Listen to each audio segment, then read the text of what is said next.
How we doing? How we doing? This is Destination Denver, Colorado, and today we're covering the 10 biggest problems people have with living in Denver, Colorado, and we're talking about them starting right now.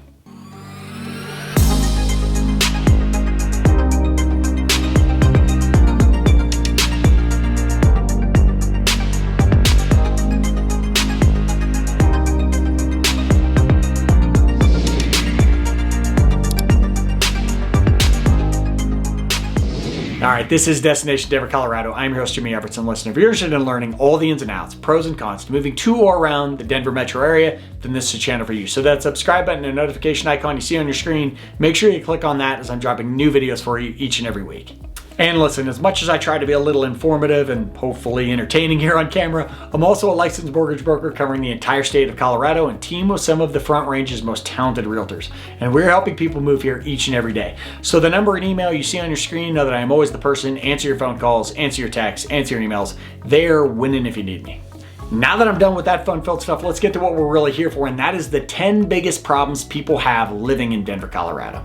All right, so I have to admit, right off the bat, this is not one of the more warm and fuzzy videos I'm going to make. Granted, I'm not going to plunder you into sadness and depression, but we're going to talk about real stuff that clients, friends, colleagues, hell, family talks to me about with Colorado, and we can't talk about the challenges and problems of Denver without starting with number one, and that is affordability, our cost of living and housing affordability challenges in the Denver metro stretching throughout Colorado. The cost of living has increased nationwide, no doubt. Colorado has been a hot commodity for going on 10 to 15 years. Going through 2008, 2009, 2010, Denver was, as I like to jokingly call it, a cow town. It was the type of city that had, a handful of things going on, but you could leave the city, drive 10 minutes, maybe 15 tops, and you might see a horse ranch, like in a suburb area. You might see some ponies and a donkey just kind of hanging out. Denver really started to hit its stride for growth around 2012, 13, going into 14. That's when we exploded, and our cost of living has never really caught up. Combined with that, you have housing from both a purchase price and a rent price that have increased significantly, and that has continued to strain people who already live here. And then obviously you have more people moving here, and there's a lack of affordability for them as well. And while that might have been centered around the Denver metro, in the beginning, it has certainly spread to other communities. Communities north of here, Broomfield, Longmont, moving south, Castle Rock, Colorado Springs. It is not just a Denver metro issue. Is there more affordability in one place than another? Certainly, but that's one of our biggest challenges. There's also a housing shortage, again, nationwide problem. But in the Denver metro, there's a significant housing shortage. Part of the reason for that is Denver has really strange condo laws. So you don't see a lot of construction of condominiums here in Colorado. We're short on those. You also don't see until more recently, and by recently I mean the last 10 to 15 to 20 years, a lot of multi-family units. You don't see a lot of townhomes or slot homes here in Denver. You see it in other metropolitan cities where they needed to fit a lot of people into a small area. A lot of the Denver community surrounding Denver and stretching into your suburbs, for the most part, you saw a lot of detached homes, some of them on bigger lots. So as the population has grown, Denver has started to look at these pockets of land and built more densely than they have in the past, but we still have a massive shortage. The second problem that people are having with Denver is while our job market is robust, and while it relies on a lot of different industries, tech, financial, healthcare, education, aerospace, you name it, the higher paying jobs, as you might see in a lot of different communities, are extremely competitive. So getting to a high paying job that allows you to have some affordability in the Denver metro can be challenging for a lot of people. Denver is a great place. A lot of people that move here, I should say, are in a position where maybe they're in a job that already pays well, or they're in a remote position and they're moving from a higher cost area to Denver. But for those who have lived here for a while, it is certainly stretching them thinner with that job market. And for people moving here trying to gain their footing, there can be challenges there with how competitive this job market can be. Third, and listen, we're not going to hide from it. Now, you're seeing this homeless issue. It's a challenge to a lot of metropolitan areas nationwide. Here in Denver, you really, as population grew, you really started to see, so too did the homeless population going into 2012, 2013, 2014. And listen, there's a lot of things to blame. You obviously have a lot of economic issues, government trying to figure out resources for these people and succeeding in some areas and failing in another. But there are pockets of Denver that people tell me all the time, we're not going down there, whether it's because of, a bunch of tents laying around or just kind of people wandering around. But the homeless challenge in Denver is a significant one. It's one that is brought up quite a bit. Now, along with that, I'm not saying that just homeless people commit crime, but the crime rate in Denver is a tying in factor to that. Auto theft is a big problem in Denver. Violent crime has been up. There are crime issues. Now, I want to be very clear when we talk about this.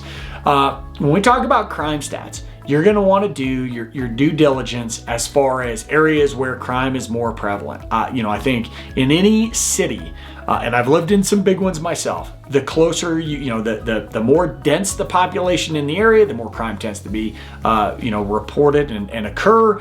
But this is a reoccurring concern for people in Denver. Now, I will also say this. We hit our pinnacle of this as other metropolitan areas did. We saw our pinnacle of this in 2020, going into 2021. We saw it during the pandemic, a lot of movement. And there was a time where, as far as the homeless, you would see these camps just spread out, tents everywhere, and the city didn't really do anything about it. Now, at least you're seeing some level of progress. Is it where we were in, the early 2000s? No. There's still a big problem. It does feel like progress is being made, and we'll see where that goes.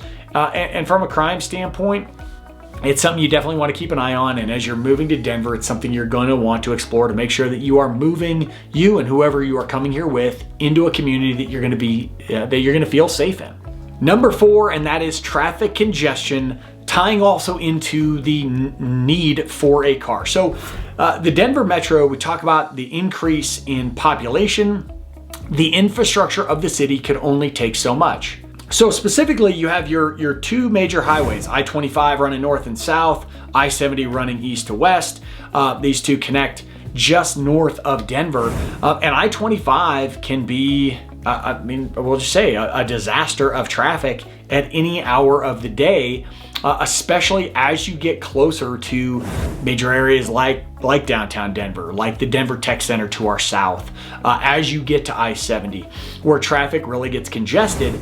And because of the way that Denver was built, there isn't really room for them to expand I-25. They can't expand lanes. They're trying to expand and are expanding I-70 where they can, but traffic congestion is going to grow.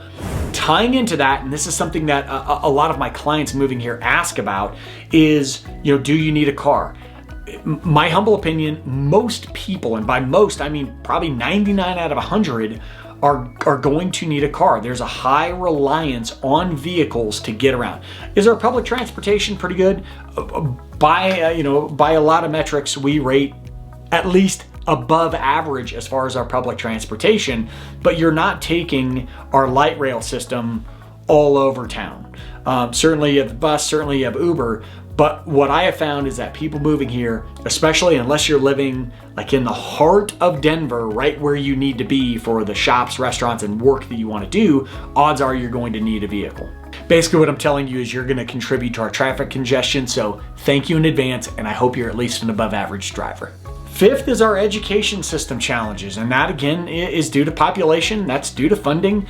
Colorado right now is seeing an increase in property taxes, and that, stinks to have your property taxes go up. Hopefully that does help with the school systems, but you're seeing overcrowding. You're seeing some financial, whether it's financial issues, structural issues within some schools, just getting the foundational support for these schools, staffing issues.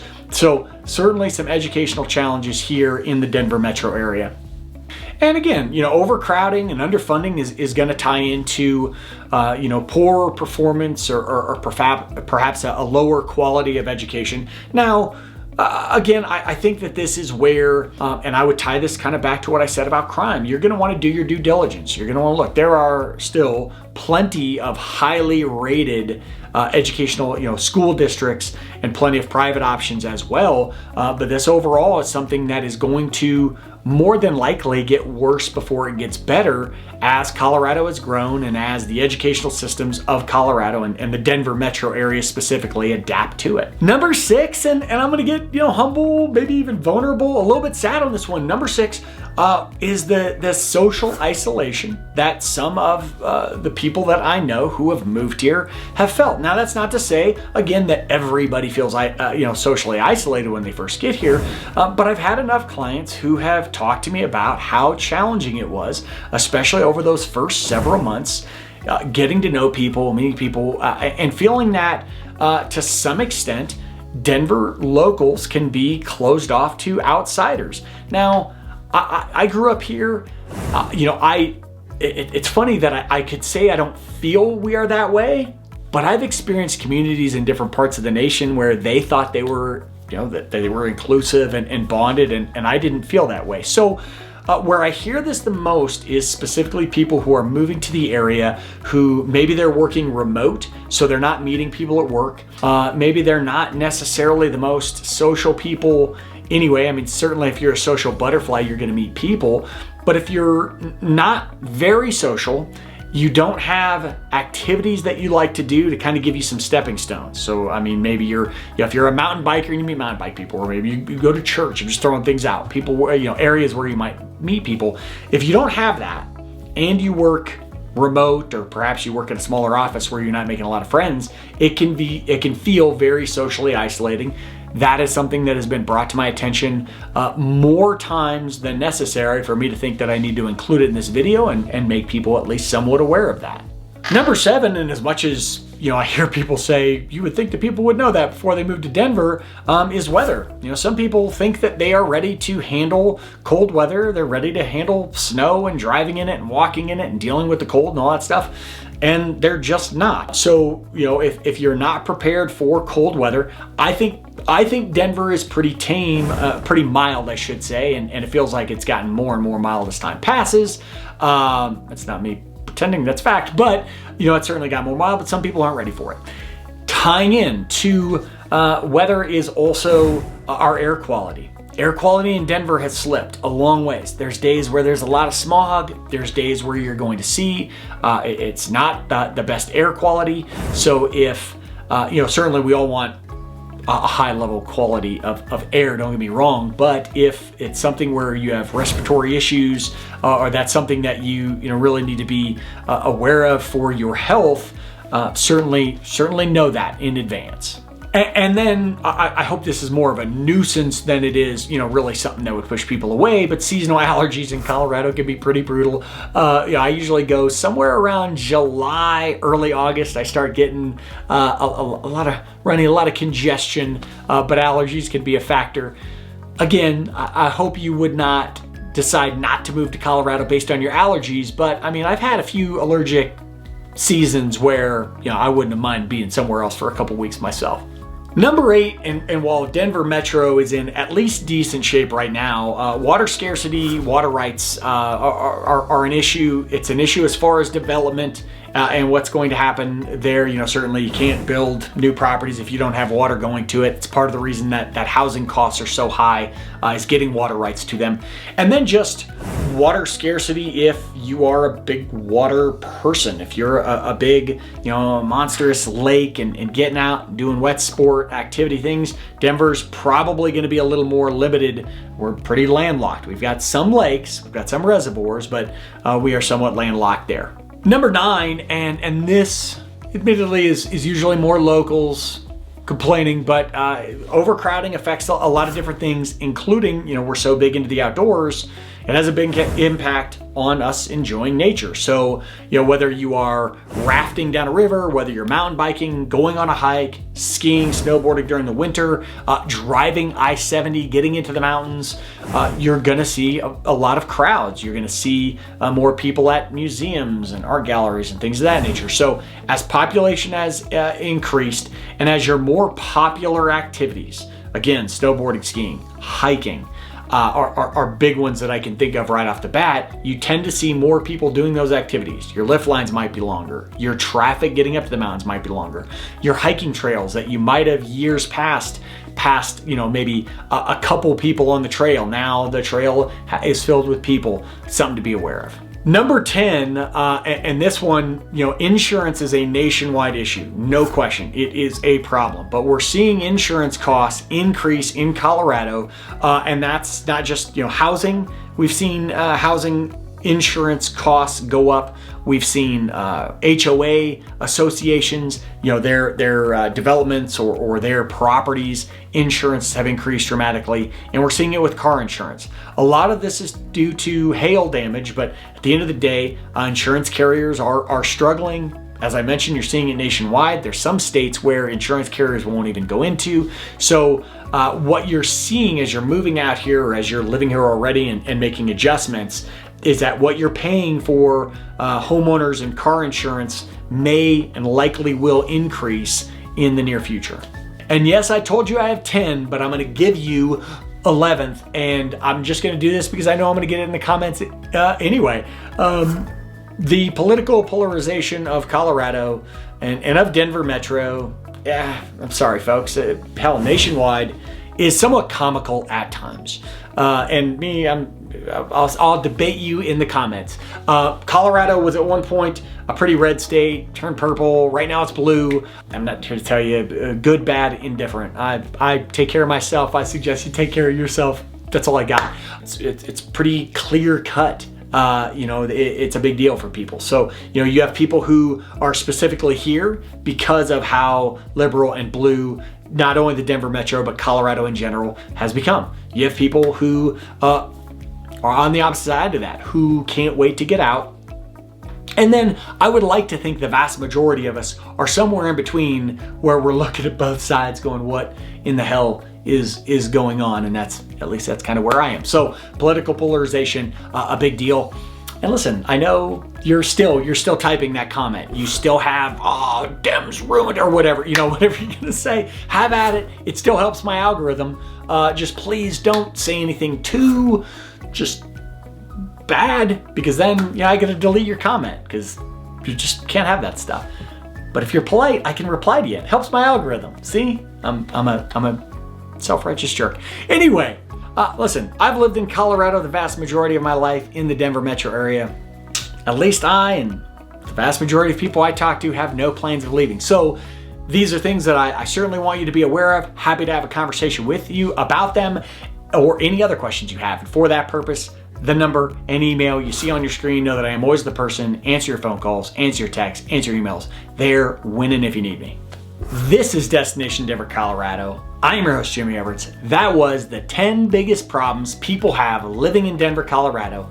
Until I see you next time, peace.